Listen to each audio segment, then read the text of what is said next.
everyone, it's Vera from Veriepear, and today I will show you how you can make these vintage specimen cards. If you want to craft along, then you can find a link to the digital kit that you need to make these in the description box down below. With this kit you can make many different specimen cards. It comes with many fuzzy cut elements, not only different kinds of insects, but also other kinds of specimens, as well as some ephemera pieces for you to decorate the cards with. Then there are also 2 sheets of backing papers, and I will show you how you can use those. So without further ado, let's start crafting. Now that I've printed all the sheets on 160 grams of paper, I first would like to explain how I'm going to use this kit. And that is because there are quite some sheets that you might think, okay, well, they look kind of similar, so what am I going to do with these? Let's first look at this sheet. So this is the sheet that you can print over and over again. I think it's called Slides Only in the file name. And this sheet is everything you need to make a generic specimen slide card. So it comes with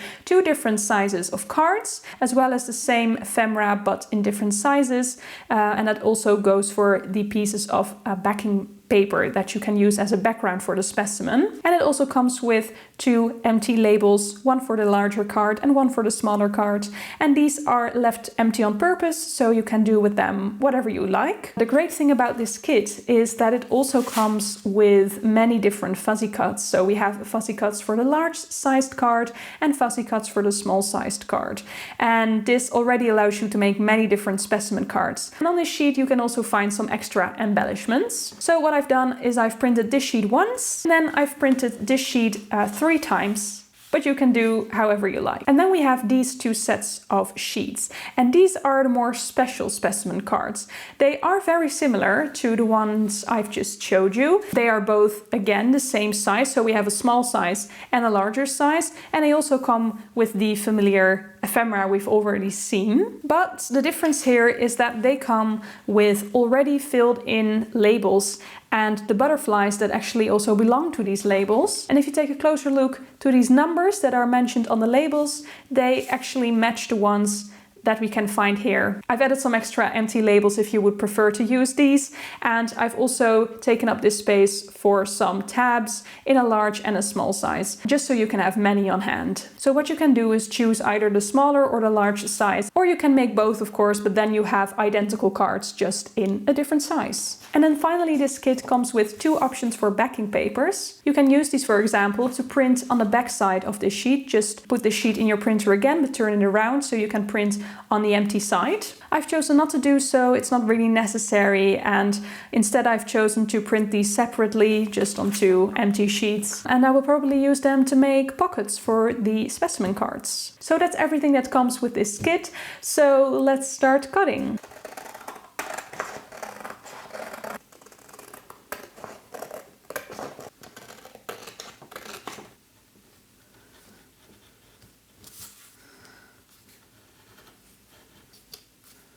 I've cut out everything I need to make the larger sized special butterfly specimen cards. But before I'm going to assemble these, I'm going to quickly ink all the edges with some distressed ink in the color Vintage Photo. It's the one by Tim Holtz.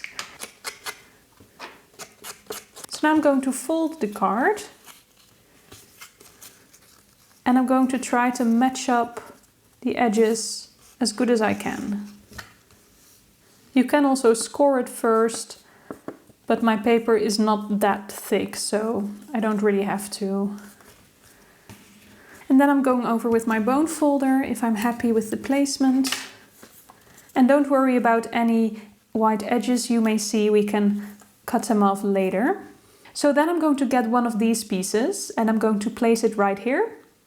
But before you glue it down, quickly check whether it's in the right place. So when you close the card, you don't want to see any white bits. And then I'm going to get one of the butterflies, put some glue on it, and while closed, I'm going to put this right in the middle. But make sure that you don't glue it to the outside, of course. All right. Before I'm going to glue it down, I also want to ink these edges here. And then let's glue it down. So I'm putting some glue on this outside part.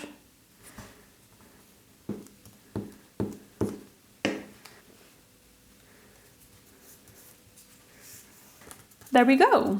Now any white bits you can either cut off or use some distress ink. I'm also going to ink this edge right here. Now you can totally ignore this part. You can just put on any label you want, but if you actually want to match the butterfly to the label, then for this butterfly you should get the Papilio Makeon. I'm probably completely butchering that pronunciation, but yes, that one. And that one has the number 840380. So I'm looking at these little red labels, and this one is the same. So what you can do is you can glue this piece on the back and use this piece in your decoration on the front, and it will match.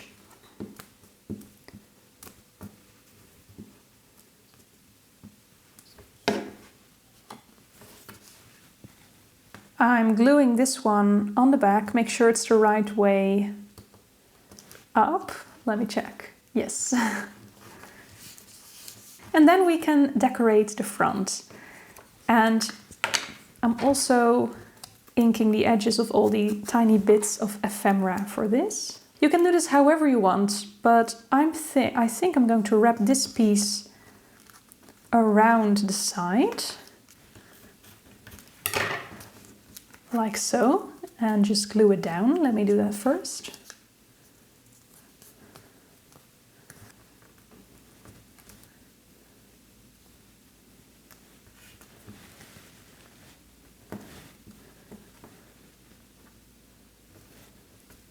Now for the finishing touch, this is optional. You can cut out one of the tabs, first inking the edges again. And this is especially useful if you want to put it in a journal, for example, or in some kind of pocket. And you can either put it here or maybe there, whatever you prefer. Now there's one more final finishing touch. This one is really the last one.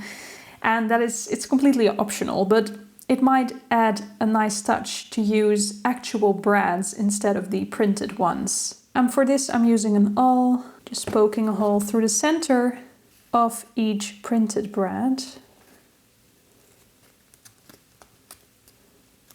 Might be nice to use even smaller ones, but these are the smallest ones I have at the moment, so they will have to do.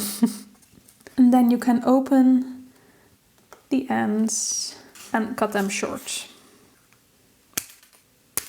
And that is one finished specimen card. And this is exactly how you can make any specimen card, but then instead of the filled-in label, you can use an empty label and just decorate around them as well. And for that, on this sheet, we have some extra embellishments available. I think I'm gonna craft some more, and I'll be back with you when I have a decent collection.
So I've made 6 specimen cards, and that's really all the time I have for today. But as you can see, there are still many fuzzy cuts left, so you can make many more slides with just this kit alone. And that's it for this video. Thank you so much for watching, and I hope you will have a lot of fun if you decide to make these. Like I said, a link to this kit is in the description box down below. Don't forget to like and subscribe if you want to see more, and I hope I'll see you in our next video. Bye!